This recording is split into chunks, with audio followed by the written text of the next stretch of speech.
Good afternoon. I'm Stefania Benetti, and I'm a research fellow in geography at the University of Milano-Bicocca. And my colleague Maria Rita is a researcher in statistics at the Sapienza University of Rome.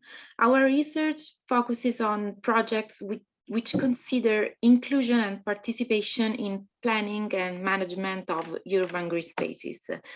So, sorry. Okay.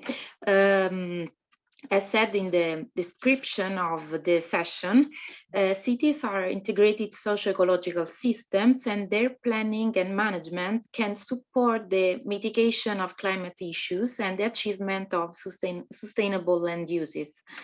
In fact, the Agenda 2030 recognizes the key role of cities, providing a standalone goal for the urban development, which is the 11th, make cities and human settlement inclusive, safe, resilient, and sustainable. For this purpose, green spaces provide crucial ecosystem services for the livability of modern cities and the well-being of urban inhabitants. They contribute to ecological resilience and integrity, for instance, in terms of air and water purification, or wind and noise filtering, microclimate stabilization, and so on, but also in terms of social and psychological benefits, in terms of social cohesion, stress reduction, sense of peace, and so on. Green areas influence the relational values that in the ecosystem services literature has been associated with relationships and responsibilities between people or between nature and people. And they are expressed through different elements like individual identity, social responsibility, social cohesion, social relations, cultural and social identity, but also environmental justice. So the importance that people give to ecosystems, and especially also in this case of green spaces, have been identified as a crucial dimension for the sustainable management. The problem is that these different studies about relational values are not considered and has been poor addressed in terms of relational values. So in this context, the present study aims to shed light on the role of individual and groups of people to engage in the management action of urban green spaces, and how their efforts influence the relational values of these places. So the hypothesis is that these actions involving people in this management and participatory actions motivate local communities or volunteers with several benefits in terms of, for instance, recreational and educational benefits, but also in social inclusion, in terms also in differences, so in terms of people in general, but in considering also some disadvantaged groups like children, old people, or people with disabilities, and so on. To do this, we use a mixed methodology. First of all, in our previous work, we defined some indicators in order to clarify the level of sustainability of the Italian cities. And with this work, we identify Milan as a case study of our interest, and then we will see why. And with the analysis of policy documents and website, we describe the city and we identify which association promotes initiatives for the development and management of green spaces. Then we conduct an interview and we use the visual material on Instagram and Facebook to describe one specific project of urban greening concerning social inclusion, which is Cascina Martesana. And then the last part is under construction. Through a questionnaire, we would like to assess the relational values of this specific place for the community. So as said, we based on our previous work, and we selected Milan for two reasons. The first one is that Milan, it's a city that, compared with the other Italian regional capital, is one of the worst in terms of availability of urban green spaces for people, for the inhabitants, and in particular is lacking in terms of historical green areas and outdoor sport areas.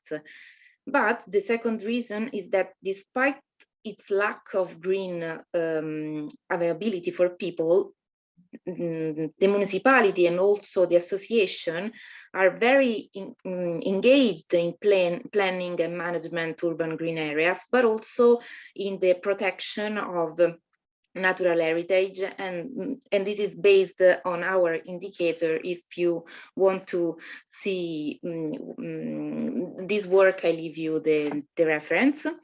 So this is why we decided to focus on Milan. Going in deep the case, the municipal administration recognized the important role of urban greenering, and in particular as a tool for the well-being and the resilience of the city. So the municipal administration puts in practice different initiatives. You can see the project Agri-City and the other kind of project. And just to give you an example, the Milano Green Week is one of these projects. Is an annual event dedicated to the urban greenering and environmental protection, which include the participation of all associations, city committees, and other private or public entities. And there are several events in the city to, in some ways, spread also the idea of environmental protection and education. In terms of local association and private foundation, we found a lot of these entities which operate on the territory with the purpose to create a more resilient, sustainable, and inclusive urban systems. In this very big set of association, we decided to analyze the role of one more local association, which focus on the rights to the city and the social inclusion in their objective. This association is Ecologia, Turismo e Cultura, in English, ecology, tourism, and culture. And it acts on the area identified in the red circle, which is the Martesana Park, and it's in the north of Milan. So this association managed the Cascina Martesana. It's a private space that returned to be public and have been open to people in 2014. This is a recovered ruin in the Green Park of Martesana near the Naviglio Piccolo. And it's inside the city, but in some way create something like a space away from the noise and the frenzy of the city. So it's a little piece of peace. The adventure of the association started in 2014, as I said before, by recovering this former ruin. Why? The goal of this group of people was to restore this place and to restore also the livability to the park. Because what was the problem is that the people that lived there was scared about this park, in particular in the night, for due to the inhospitality and the delay of this place, and also for some problems related to the traffics of drug. So it was a very scared place. So people, when the association started this work, was very happy to see that someone were working on this place and try to restore this park. And after the cleaning the place, all Citizen, lots of Citizen donates tables, sofas, and other things because they wanted to experience this place. And an important thing is that during the first season of 2014, the association organized a very big meeting with all inhabitants of neighborhood in order to listen their needs. And they create all the planning of the association and all the activities with the help of people. Since 2014, the Cascina has become a reference point for the north of Milan, but also for the city in general. They have 40,000 visitors per season and 23,000 members.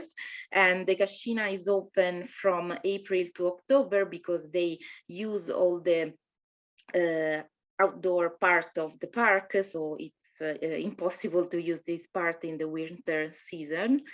And they, with the help of these collaborators of people, inhabitants, they organize different kind of activities inside all the ruin of Cascina, but also in the outside of the park. So we have different kind of activities, concert, exhibition, but also lots of activities related to the environmental awareness and environmental education with schools, so with children, and also other activities, sportive activities, with the goal to create social cohesion and psychophysical well-being for people.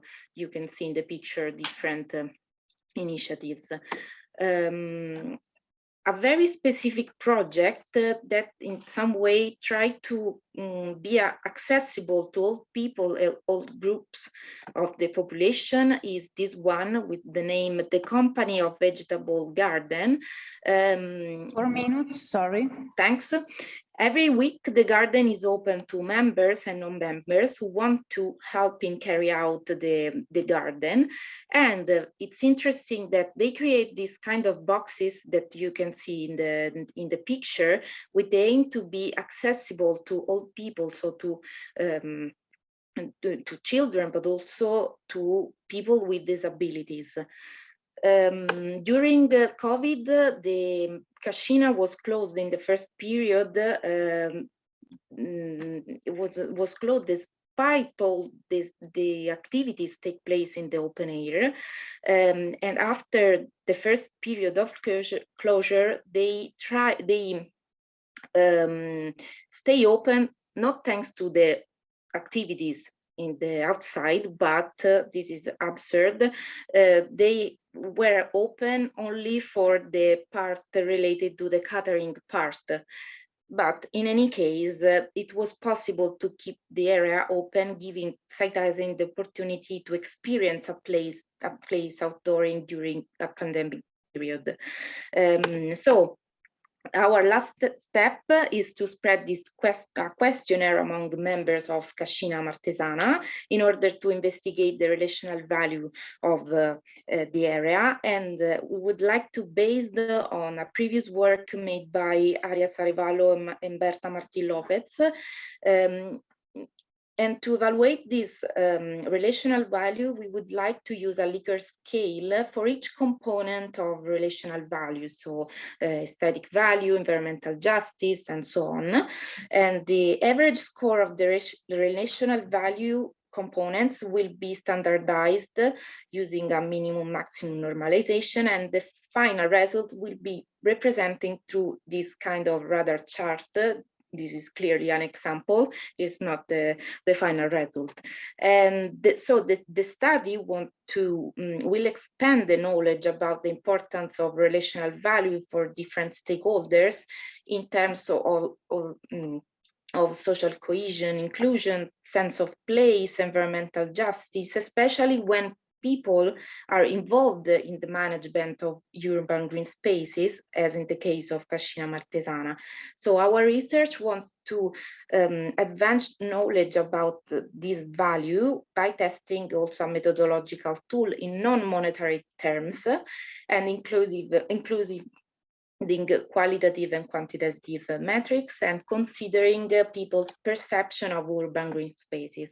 So thanks for your attention, and all suggestions are welcome.